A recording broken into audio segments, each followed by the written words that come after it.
Ang kamangha-manghang sistemang ito nakakakita mo lang sa aksyon, Pantsir-Sam. Ito ay nagkakahalaga ng 15 milyong dolyar at itinuturing na hiyas ng korona ng depensang panghimpapawid ng Rusya.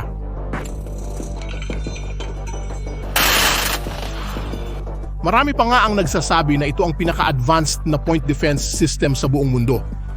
Sa katunayan, ito lang ang nagkokombina ng mga guided missile at automatikong kanyon sa iisang plataporma.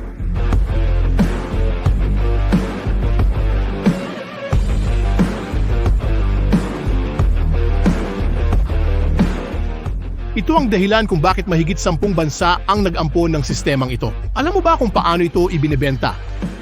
Sinasabi nilang hindi ito masisira. Ito ang huling linya ng depensa na halos hindi pumapalya. At gusto mo bang malaman kung para saan talaga ito dinisenyo? Pumatay ng mga drone. Pero muling pinatunayan ng Ukranya na kahit ang pinakamahusay na sistema sa mundo ay may kahinaan pa rin. Noong Hunyo ng 2025 sa Zaporizhia, may nangyaring itinuturing ng marami na imposibleng mangyari. Ang parehong sistemang nakita mong gumagana ng perpekto ay nawasak. Hindi lang isa kundi marami pa, at gusto mo bang malaman kung ano ang mas kahanga-hanga pa? Sa gitna nila ay may isang sistema na mas mahal pa, nagkakahalaga ng 100 milyong dolyar. Nakakatawang isipin, pero sila ay nawasak mismo ng bagay na dapat sana nilang pigilan. Mga drone, at ang paraan kung paano nila ginawa iyon ay talaga namang kahanga-hanga. Magbigay ng matinding pansin sa mga larawang ito. Totoong-totoo ang mga ito at tinunan mismo ng direksyon ng intelihensya ng Ukranya. Nakikita mo na ang isang operator ng drone ng Ukranya ay pinapanood ang sarili niyang drone na papalapit sa kinatatakutang sistemang Pantsir ng Rusya. Pansinin mo kung paano mababa at mabagal lumipad ang drone, halos parang namamasyal lang sa gitna ng labanan. Natukoy ng Pantsir ang banta at ginawa nito ang eksaktong dapat niyang gawin. Nagpaputok ito ng missile na nagkakahalaga ng 50,000 patungo sa drone. Pero tingnan mo kung ano ang nangyari. Diretso lang na dumaan ng missile sa drone. 50,000 dolyar ang nasayang. Nagbago ng estratehiya ang tripulasyong Ruso at nagsimulang gumamit ng 30 mm kanyon. Andito may nangyaring kakaiba. Ang unang drone ng Ukranya ay napabagsak. Siguro naisip ng tripulasyon ng Rusya, nagtagumpay tayo, na-intercept natin ang banta. Pero dito nagsisimula maging talagang kapanapanabik ang kwento. Pansinin mo ang mangyayari ngayon dahil hindi lang isang drone ang ipinadala ng Ukraine, 2 ang ipinadala nila. At habang nagdiriwang ang mga Ruso na napabagsak nila ang una, may pangalawang drone na papalapit na sa target. Dito mo makikita ang katalinuhan ng taktika ng mga Ukrainian. Ang unang drone ay pain lang. Ipinadala ito para pilitin ang Pantsir na ibunyag ang posisyon nito gumamit ng bala. At higit sa lahat, sundin ang isang standard na procedure na kabisado na ng mga Ukrainian.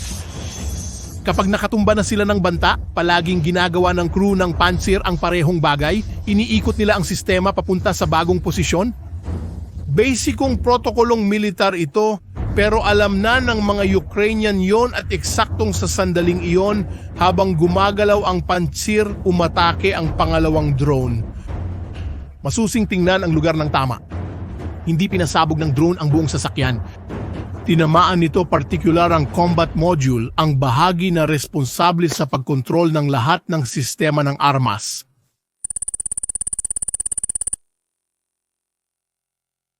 Ito ang tinatawag ng mga militar na mission kill, kapag hindi mo kailangang sirain ng buo ang isang kagamitan para maging walang silbi ito. Ang Pantsir ay maaari pa ring gumalaw, maaari pa ring makadetect ng mga target, pero hindi na ito makakaputok. Naging isa na lang itong walang silbing metal na bahay na nagkakahalaga ng 15 milyong dolyar. Pero kung nagulat ka na dito, hintayin mo lang makita ang nangyari sa pangalawang sistema. Ipinapakita na ngayon ng mga larawan ang isa pang drone sa ibang lugar sa Zaporizhia. Papunta ito sa isang mas mahalagang target, isang sistema ng Buk M3. mas mahal pa ito, maaaring umabot ng $100 milyong ang halaga. Isa ito sa mga pinakamodernong sistema ng depensa sa himpapawid ng Rusya, kayang pabagsakin ang mga eroplano at misil mula sa layo na 70 kilometro. Korea!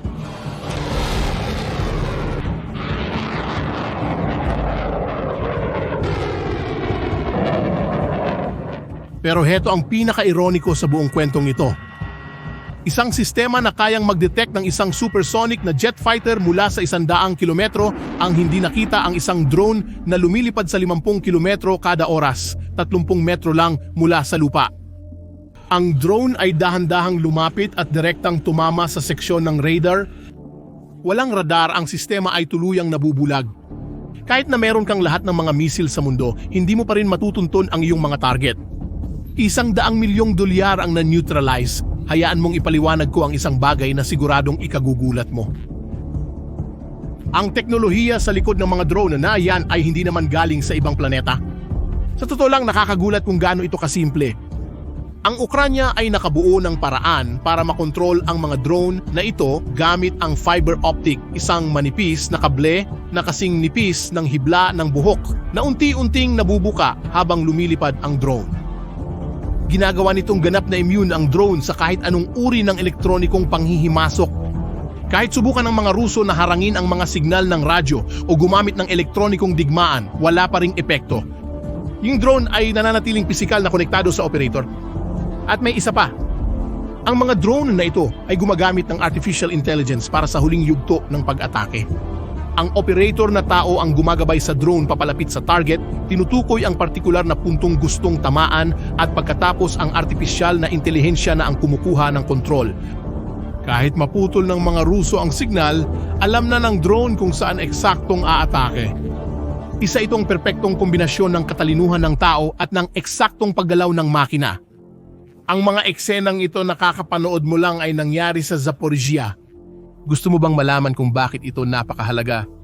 Dahil naglagay si Putin ng ilan sa kanyang pinakamahuhusay na sistema ng depensa sa himpapawid para protektahan ang rehiyong ito. Ang sagot ay NASA! Ang kaplanta ng nuklear ng Zaporizhia, ang pinakamalaki sa Europa. Bago ang digmaan, halos kalahati ng enerhiyang nuklear ng Ukraine ay nagmumula sa plantang ito. Masyadong malaki ang gantimpalang ito para isantabi. Nagkakahalaga ito ng bilyon-bilyong dolyar. At alam yon ni Putin. Mula nang masakop niya ang planta noong 2022, ginagamit niya ito bilang parang human shield. Naglalagay siya ng mga tropa at kagamitang militar sa loob ng complex. Alam niyang hindi maaaring sumugal ang Ukraine sa isang pag-atake na maaaring magdulot ng nuclear na sakuna. Isa itong duwag, subalit epektibong taktika. Kaya napakahalaga ng mga pag-atake gamit ang precision drones. Pinapayagan nitong umatake ang Ukraine sa mga lehitimong target ng militar nang hindi nalalagay sa panganib ang planta. At narito ang isang detalyeng madalas hindi binabanggit ng media. Ang rehiyon ng Zaporizhia ay hindi lang mahalaga dahil sa planta. Bahagi ito ng tinatawag na Russian Land Bridge, ang koridor ng teritoryo na nag-uugnay sa mainland Russia papunta sa Crimea. Kailangan ni Putin ang koridor na ito dahil kung wala ito, ang Crimea ay aasa lamang sa tulay ng Kerch, na ilang beses nang inatake ng Ukraine. Bawat sistemang pangdepensa sa himpapawid na nasisira ng Ukraine sa Zaporizhia ay nagpapahina sa kakayahan ng Rusya na ipagtanggol ang mahalagang tulay na lupaing ito. Ngayon, pangilusipahan natin ang mga numero dahil talagang kahanga-hanga ang mga ito.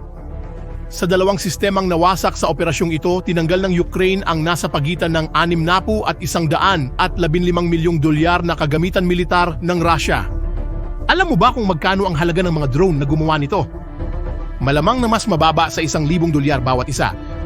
Isang matinding matematika na nagpapakita kung gaano lubos na bago ang makabagong digmaan. Hindi na ito tungkol sa kung sino ang may pinakamahal na kagamitan, kundi kung sino ang mas matalino, mas madaling mag-adapt at mas malikhain. At hindi ito isang hiwalay na operasyon. Ayon sa datos ng Ukraine, ang Russia ay nawawalan ng 300 hanggang 350 air defense system bawat taon. Ibig sabihin nito, halos isang sistema kada araw. At heto ang problema. Hindi nakakayang palitan ng mga Ruso ang mga sistemang ito. Ang dahilan? Hindi nila kayang gumawa ng mga bagong sistema sa parehong bilis ng pagkawala nila ng mga luma.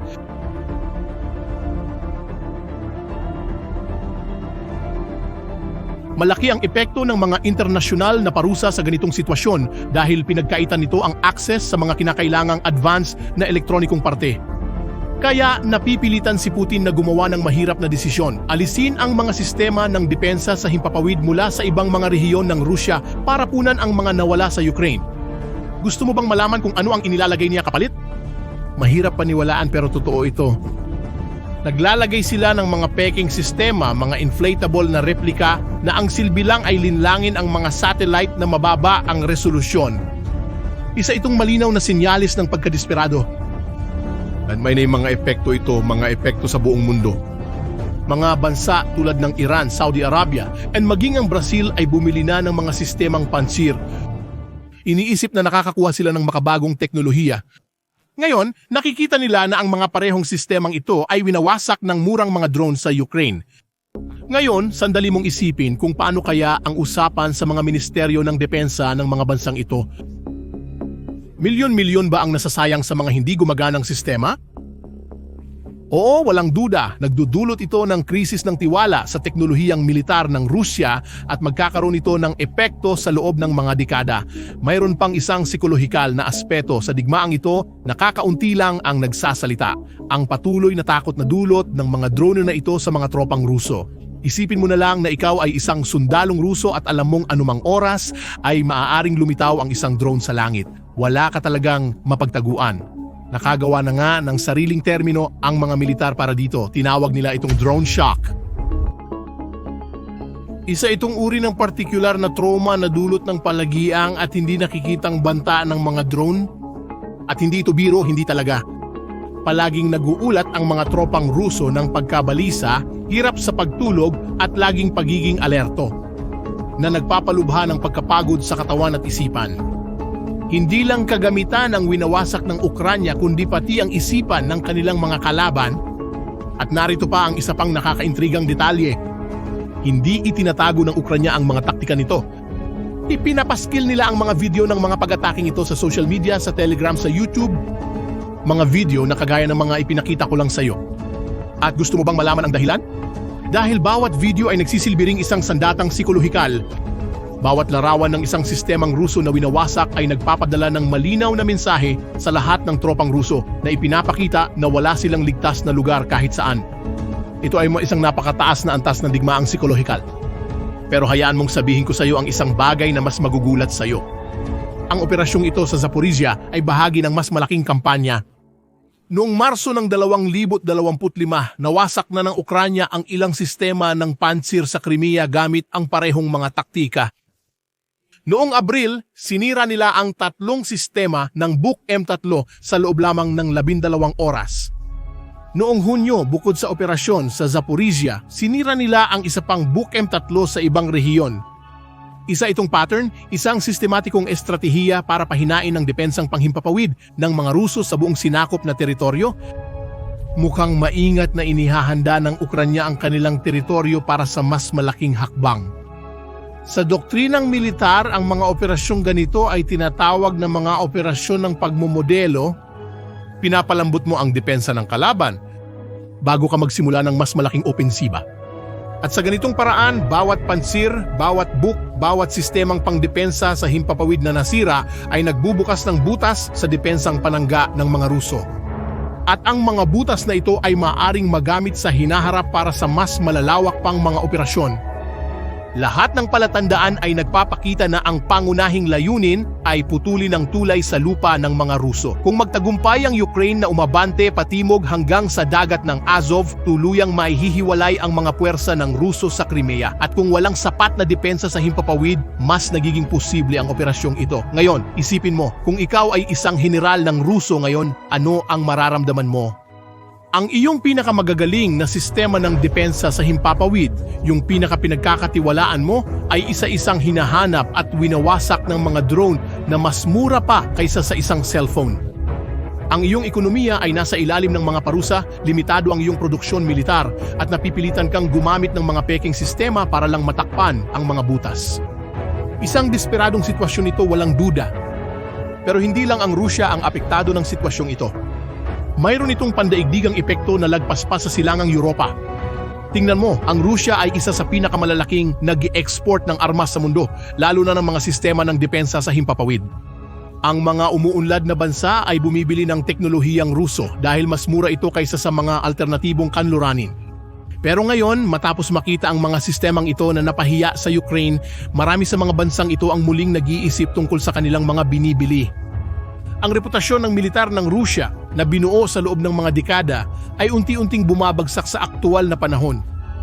Ang nangyari sa Zaporizhia noong Hunyo ng 2025 ay hindi lang isang taktikal na tagumpay ng Ukraine. Isa itong patunay na ang mga patakaran ng digmaan ay nagbago na magpakailanman.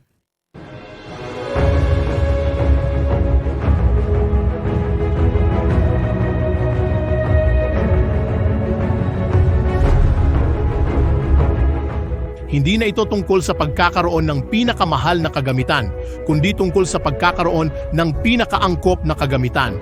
Hindi ito tungkol sa lakas lang, kundi tungkol sa talino at kakayahang mag-adapt. Naunawaan ito ng Ukraine bago pa ang lahat. At ginagamit nila ang kalamangan na ito para harapin ang isang kalabang mas malaki at mas mayaman. Ngayon, gusto kong malaman ang opinyon mo. Sa tingin mo ba ang hinaharap ng digmaan ay mapapamahalaan ng mga murang at matatalinong drone?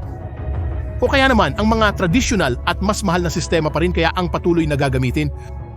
Iwan mo ang iyong sagot sa mga komento.